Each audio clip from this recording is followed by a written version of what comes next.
So hey guys, welcome back to my to videos. तो इस video में दोस्तों डिस्कस करने वाले हैं यहाँ पर कुछ इंपॉर्टेंट कंपनीज को और उनसे रिलेटेड कुछ इंपॉर्टेंट अपडेट्स हैं जिसकी बात करेंगे इस वीडियो में। तो चलिए दोस्तों वीडियो की शुरुआत करते हैं। सबसे पहले कंपनी को डिस्कस करते हैं। पहली कंपनी का नाम है वारे रिन्यूएबल टेक्नोलॉजीज लिमिटेड। बट इसको डिस्कस करने से पहले दोस्तों, अगर आपने अभी तक चैनल को सब्सक्राइब नहीं किया है तो चैनल को सब्सक्राइब करके बेल आइकन को प्रेस कर लो ताकि आने वाली जितनी भी अपडेट्स हैं सभी कंपनी से रिलेटेड उसका नोटिफिकेशन आपको सबसे पहले मिल सके। तो चलिए दोस्तों वीडियो की शुरुआत करते हैं। सबसे पहले बात करते हैं वारे रिन्यूएबल से रिलेटेड कुछ इंपॉर्टेंट अपडेट्स के बारे में। सो दोस्तों फिलहाल अभी रिसेंटली देखा जाए तो वारे रिन्यूएबल्स ने अपने अर्निंग्स को रिपोर्ट किया था और FY25 के फर्स्ट 9 मंथ में कंपनी ने जो टोटल रेवेन्यू जनरेट किया वो था करीब 1121 करोड़।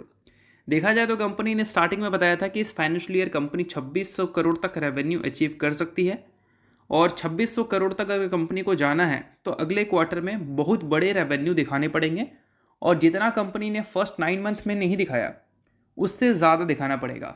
अगर दिखा देती है तो बहुत अच्छी बात रहती है, बट अगर नहीं रहा तो भी अगर 1121 करोड़ के रेवेन्यू को हम कंपैरिजन करें पिछले साल के फर्स्ट 9 मंथ के रेवेन्यू से तो ईयर ऑन ईयर बेसिस पे हमें 85% की ग्रोथ देखने को मिल रही है।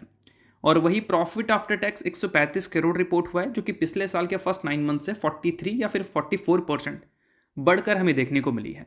बट फिर भी अगर स्टॉक को देखोगे तो उसके परफॉर्मेंस एकदम आपको डिफरेंट दिख रहे हैं। अर्निंग्स कंपनी के ऊपर जा रही हैं, स्टॉक लगातार नीचे आ रहा है। तो ऐसा क्यों हो रहा है? तो एक टाइम पे वारे रिन्यूएबल्स ने 50,000% का रिटर्न दिया था। अब ऐसे रिटर्न्स कोई कंपनी देगी तो डेफिनेटली एक टाइम पर जाकर उसके रिटर्न्स आपको रुकते हुए दिखेंगे और उसके बाद एक बियर फेस आपको वहाँ पर देखने को मिलेगी। और ऐसे रिटर्न्स जनरली कोई भी कंपनी नहीं देती। जिस कंपनी में बहुत ज़्यादा ग्रोथ पोटेंशियल है उसी कंपनी में ऐसे रिटर्न्स आपको देखने को मिलते हैं। और किसी भी कंपनी में अगर बहुत ज़्यादा ग्रोथ पोटेंशियल्स अगर हमें देखने को मिलता है तो मार्केट उस कंपनी को प्राइस टू अर्निंग मल्टीपल्स ज़्यादा दे रखी होती है, यानी कि वैल्यूशन वाइज कंपनी एक्सपेंसिव होती है या फिर ज़्यादा उसको वैल्यू मिल रखा होता है। तो एक टाइम पे इसका प्राइस टू अर्निंग मल्टीपल्स करीब 300 के आसपास था, बट अभी अगर देखोगे लास्ट है तो इसके प्राइस टू अर्निंग मल्टीपल्स 51.7 पे आ चुके हैं। और इसको अगर इसके इंडस्ट्री के पी से भी कंपैरिजन करें तो इसका करंट पी नीचे है, जो कि किसी भी ग्रोथ कंपनी में हमें देखने को नहीं मिलता, क्योंकि ग्रोथ कंपनी बेसिकली अपने इंडस्ट्रीज के ग्रोथ के कंपैरिजन में उनका जो पर्सनल ग्रोथ होता है वो ज़्यादा होता है। फॉर एग्जांपल कोई इंडस्ट्री अगर 10% CAGR से ग्रो कर रही है तो उस इंडस्ट्री की कंपनी ज़रूरी नहीं है 10% CAGR से ग्रो करेगी, उसका ग्रोथ आपको 12%, 15%, 20, 25, 30% भी देखने को मिल सकता है। तो कहने का मतलब ये है कि इंडस्ट्री का प्राइस टू अर्निंग मल्टीपल्स यानी कि इंडस्ट्री का वैल्यूशन अगर ज़्यादा है स्टॉक के वैल्यूशन से तो उस टाइम पे माना जाता है कि वो कंपनी अंडर वैल्यूड है। और दोस्तों अगर बात कर रहे हैं वारे रिन्यूएबल्स की तो इससे रिलेटेड कुछ इंपॉर्टेंट पॉइंट्स भी डिस्कस कर लेते हैं जिससे हमें ये पता चलेगा कि आने वाले अर्निंग्स कंपनी के अच्छे रह सकते हैं या नहीं। तो फिलहाल कंपनी ने बताया है इसके अनएग्जीक्यूटेड ऑर्डर बुक का वैल्यू है 3.4 गीगावाट का और 1000 मेगावाट में 1 गीगावाट होता है और लगभग 1000 मेगावाट का जो वैल्यू होता है मार्केट में प्रोजेक्ट का वो लगभग 1000 करोड़ का है। तो उस हिसाब से देखें तो 3400 करोड़ रुपए का ऑर्डर बुक कंपनी के पास है जिसको कंपनी एग्जीक्यूट करती हुई नजर आ सकती है अगले 9 से 15 महीनों में। यानी कि अब बोल सकते हैं एक साल से लेकर 1.5 साल के बीच में कंपनी के नंबर्स आपको अच्छे दिख सकते हैं। एक बड़ा ऑर्डर बुक को कंपनी एग्जीक्यूट करने जा रही है, ऐसा इसका प्लान है। और इस क्वार्टर की दोस्तों बात करें यानी कि Q3 की तो वहाँ पर 1024 मेगावाट का solar project in EPC segment को कंपनी ने डिलीवर किया जिसका वैल्यू था लगभग 1100 करोड़। और अभी रिसेंटली कंपनी को 2012 मेगावाट का प्रोजेक्ट मिला भी था जो कि सोलर प्रोजेक्ट ही था।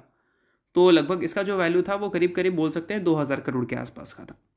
तो ये सारी कुछ चीज़ें हैं जो कि आप नोट कर सकते हैं। बट इसके अलावा सबसे बड़ी चीज़ दोस्तों ये है कि वारे रिन्यूएबल टेक्नोलॉजीज लिमिटेड प्लान कर रही है बिड करने का 23.37 गीगावाट अपकमिंग प्रोजेक्ट जो कि गवर्नमेंट के थ्रू इशू किया जा सकता है।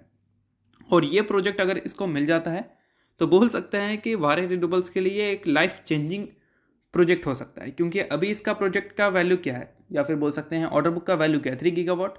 उसको अगर लगभग 8 टाइम्स करोगे तब ये प्रोजेक्ट का वैल्यू मिलेगा आपको। तो आप समझ सकते हैं अगर ये प्रोजेक्ट इसको मिल जाता है तो अच्छी बात रहेगी। बट ये कोई ऑफिशियल अपडेट नहीं है, ये प्लान कर रही है बिड करने का। मिल गया तो वेल एंड गुड, अगर नहीं मिला तो भी कोई प्रॉब्लम नहीं है, क्योंकि फिलहाल अगर कंपनी के ऑर्डर बुक को देखोगे तो वो बिल्कुल भी खराब हम नहीं बोल सकते। अब गवर्नमेंट का जो एम है दोस्तों 2030-2070 को लेकर, उस हिसाब से देखें तो वारे रिन्यूएबल्स को फ्यूचर में भी अच्छे खासे ऑर्डर्स मिलने की उम्मीद है। अब ऐसे चीज़ें जो मैंने डिस्कस किया इनसे ये पता चलता है कि आने वाले कल में भी वारी रिन्यूएबल्स के रेवेन्यू एंड प्रॉफिट ग्रोथ में हमें अच्छी परफॉर्मेंस ही दिख सकती है अगर रिन्यूएबल सेक्टर के ग्रोथ के हिसाब से देखें। बाकी आप इस पर एक बार खुद से रिसर्च और एनालिसिस कर लेना, क्योंकि इस वीडियो में जितनी भी चीज़ें थी वो एजुकेशन पर्पज़ के लिए थी, किसी भी तरह का बाइंग सेल रिकमेंडेशन नहीं है। तो चलिए दोस्तों डिस्कस करते हैं अगली कंपनी को, जिसका नाम है HAL यानी कि हिंदुस्तान एरोनॉटिक्स लिमिटेड। सो अब दोस्तों वीडियो में आगे बढ़ने से पहले बात कर लेते हैं मेरे टेलीग्राम चैनल के बारे में, जिसको अगर आपने अभी तक ज्वाइन नहीं किया है तो उसको जाकर ज्वाइन कर लो। लिंक आपको डिस्क्रिप्शन में और पिन कमेंट में दिख जाएगा। अब ज्वाइन करने का सबसे बड़ा बेनिफिट क्या है वो मैं आपको समझा देता हूँ। तो देखो दोस्तों, मार्केट में चल रहा है एक बियर रन, और बियर रन में सब बोलते हैं बाय ऑन डिप करो, बाय ऑन डिप करो, but exact buy on dip का कौन सा लेवल होना चाहिए वो सभी को नहीं पता होता। मेनली रिटेल इन्वेस्टर्स को नहीं पता होता जो नए नवेले हैं मार्केट में। तो इसके लिए आपको टेक्निकल एनालिसिस आना चाहिए, और टेक्निकल एनालिसिस नहीं आता तो आपको पता ही नहीं रहेगा कि कौन से स्टॉक का कौन सा लेवल पर डिमांड जोन है। ठीक है, तो ये सारी चीज़ों को अच्छी तरह से एनालाइज कर काफ़ी सारी कंपनीज के चार्ट्स में आपको टेलीग्राम में अपडेट करता हूँ, जो कि बिल्कुल फ्री ऑफ कॉस्ट है, उसके लिए कोई पैसा आपको नहीं देना होता। तो इस वजह से आप जाकर मेरे टेलीग्राम चैनल को चेकआउट कर सकते हो, उसको जाकर ज्वाइन भी कर सकते हैं। ऑलरेडी आप देख सकते हैं काफ़ी सारी कंपनीज के चार्ट्स मैंने अपडेट भी किए हैं, जो कि काफ़ी सारे लोगों के लिए काफ़ी ज़्यादा यूजफुल रहे हैं। तो अगर आपको इसका बेनिफिट लेना है, लिंक डिस्क्रिप्शन में है, लिंक के थ्रू जाकर चैनल को ज्वाइन कर लो, और पिन कमेंट में भी लिंक आपको मिल जाएगा। सो दोस्तों, अगर HAL की बात करें तो कल के दिन HAL का शेयर आपको फोकस में दिखेगा। अब फोकस में दिखने का सबसे बड़ा रीज़न है कंपनी के अर्निंग्स, जो कि हमें कल के दिन आते हुए देखने को मिलेंगे। अब HAL डिफेंस सेक्टर की कंपनी है, काफ़ी टाइम से डिफेंस सेक्टर कुछ खास अच्छा परफॉर्मेंस डिलीवर करता हुआ देखने को नहीं मिला। बजट से भी जो एक्सपेक्टेशंस थी, एक्सपेक्टेशंस के हिसाब से बजट भी हमें देखने को नहीं मिली। तो अब इंपॉर्टेंट है नंबर्स अगर अच्छे रहें तो सभी चीज़ों को हम भूल कर स्टॉक पे फोकस भी कर सकते हैं। अब Q3 के अर्निंग्स में मेरा क्या एक्सपेक्टेशन है उसकी बात कर लेते हैं, और मार्केट के एक्सपेक्टेशन तो आपको कल ही देखने को मिल ही जाएगा। अब देखो दोस्तों, मैं पर्सनली ये तो उम्मीद करूंगा ही कि Q1Q और ईयर ऑन ईयर बेसिस पे नंबर्स कंपनी के अच्छे हो, और ईयर ऑन ईयर बेसिस पे ग्रोथ की पॉसिबिलिटीज़ है, क्योंकि पिछले साल भी कंपनी ने ईयर ऑन ईयर बेसिस पे अगर देखोगे तो ग्रोथ दिखाई थी, और इस बार भी दिखाने की उम्मीद है। मतलब पिछले कई टाइम से कंपनी के ग्रोथ दिख रहे हैं, बट वो हमें कंसिस्टेंट डबल डिजिट में नहीं दिख रहे हैं, बट हो सकता है इस बार हमें देखने को मिल जाए, क्योंकि काफ़ी सारा ऑर्डर पेंडिंग है, उसको कंपनी Q3 Q4 के पीरियड में डिलीवर करती हुई दिखती है। अगर रेवेन्यू के हिसाब से देखें तो मेरा पर्सनल ओपिनियन रहेगा कि 6500 करोड़ अगर आप रेवेन्यू दिखाते हैं एटलीस्ट, तो वो मुझे अच्छा लगेगा। और बाकी मार्केट का क्या प्रेडिक्शन होगी इसके अर्निंग्स को लेकर, वो आपको कल के दिन काफ़ी सारे रिपोर्ट्स में देखने को मिल ही जाएगा। और अगर नेट प्रॉफिट की बात करें तो नेट प्रॉफिट कम से कम मुझे 1500 करोड़ के ऊपर या फिर 1600 करोड़ के आसपास दिखे तो अच्छा लगेगा, बट अगर नहीं रिपोर्ट होता है तो फिर मैं मानूंगा कि HAL में यहाँ से रिकवरी आना थोड़ा सा कॉम्प्लिकेटेड है, अगर मार्केट जब तक नॉर्मलाइज नहीं होती तब तक। और HAL की अगर current price to earning multiples की बात करें तो वो भी अच्छा खासा नीचे आ चुका है। 29.86 के पी पे ये कंपनी ट्रेड कर रही है। इसका पीक पी जो थी वो 50 के आसपास था, यानी कि वैल्यूएशन वाइज ये कंपनी में काफ़ी अच्छी खासी डिप दिखी है, बट अभी भी पेग रेशियो को अगर हम देखें तो ये 1 से ऊपर ही दिखा रहा है। तो पेग रेशियो अगर ऊपर है इट मीन्स फिलहाल कहीं ना कहीं वैल्यूएशन वाइज ये कंपनी अभी भी थोड़ी सी महंगी है, और महंगे जब कोई कंपनी होती है वैल्यूएशन वाइज तो वहाँ पर सिर्फ अर्निंग्स ही इंपॉर्टेंट होता है। अर्निंग्स जो मैं उम्मीद कर रहा हूँ वैसा कुछ आ गया तो मुझे 29 के पी पे ये कंपनी बिल्कुल भी ख़राब नहीं लगेगी। बाकी अगर नहीं आया तो फिर मुझे लगेगा कि कंपनी में कुछ और करेक्शंस की भी ज़रूरत है। तो चलिए दोस्तों डिस्कस करते हैं अगली कंपनी को, जिसका नाम है NTPC ग्रीन एनर्जी लिमिटेड। इसको डिस्कस करने से पहले दोस्तों वीडियो अच्छा लग रहा है तो वीडियो को लाइक कर दो, चैनल को भी सब्सक्राइब कर दो, और टेलीग्राम चैनल को ज्वाइन नहीं किया उसका लिंक भी आपको डिस्क्रिप्शन में मिल जाएगा, उसको भी जाकर ज्वाइन कर लो। तो चलिए दोस्तों बात करते हैं NTPC से रिलेटेड कुछ इंपॉर्टेंट अपडेट के बारे में। अपडेट दोस्तों आ रहा है LIC की तरफ से। Q3 के पीरियड में LIC ने 19,400 करोड़ रुपए की बाइंग की है। अब ये बाइंग बहुत सारी कंपनीज में हुआ है, जिसमें हुंडई का भी नाम आता है, NTPC ग्रीन का भी नाम है, मारुति सुजुकी का नाम है, नेस्ले एंड P&G जैसी कंपनीज का भी नाम है। अब कौन कौन सी कंपनीज में बाइंग आई है तो चलिए उसकी बात कर लेते हैं।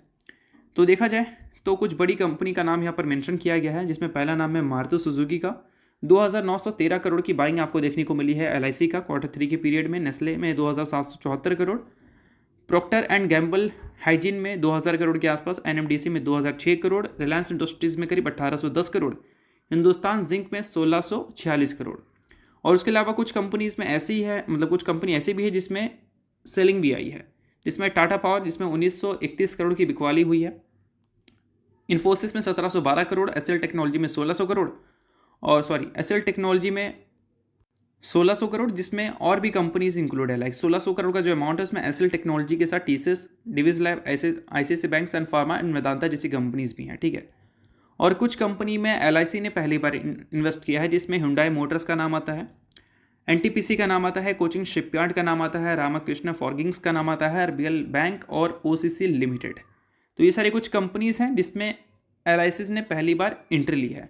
उसके बाद कुछ कंपनी ऐसी भी है जिसमें एलआईसी ने कंप्लीट अपने स्टेक्स बेच दी हैं, जिसमें एचपीसीएल है, राजेश एक्सपोर्ट है, सीमेंस लिमिटेड है, श्रीराम फाइनेंस है, जेट एयरवेज है, स्ट्रीट फार्मा है, उसके अलावा गुजरात इंडस्ट्री पावर है, बॉम्बे डाइंग है।